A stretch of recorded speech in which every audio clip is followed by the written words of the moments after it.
Gwĩtĩkĩrio kwa ngari cia ũkui gũkorwo igĩkuua thĩ yothe nĩ thirikari kiumia kĩhĩtũku nĩ kwambĩrĩirie gũtumũra mawoni ngũrani.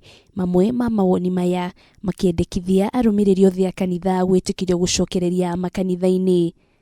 Kũringana na mũikarĩri gĩtĩ wa Kibwezi Empowerment Foundation Mwengi Mutuse, augĩte hatirĩ bata thirikari kũhingũra sekta imwe na gũtiganĩria iria ingĩ, akiuga mũrimũ no ũkorwo gĩtherema kũndũ guothe. Omba Mheshimiwa Rais na tunaomba serikali ya kitaifa vile walitumia mbinu ya kufanya watu wa biashara, watu wa matatu, watu wa buses, watu wa Nissan kuwakubalia wabebe wa abiria full capacity.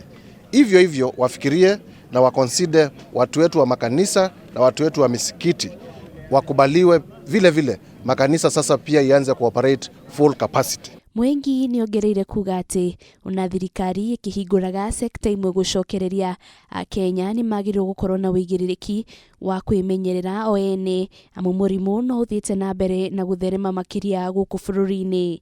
Hatuwezi kuweka interest za kibiashara mbele ya interest za Mungu. Kanitha kwa ihinda rĩrĩ ĩtĩkĩrĩtie gũkorwo na arũmĩrĩri gĩcunjĩ kĩa 1.3 kĩa itĩ iria ikoragwo kanitha-inĩ nĩguo mũkana wa kũraihanĩrĩria ũkinyanĩrio. Ngĩribotera Kameme TV, rĩtũroko nĩ Wanjirũ wa Boro.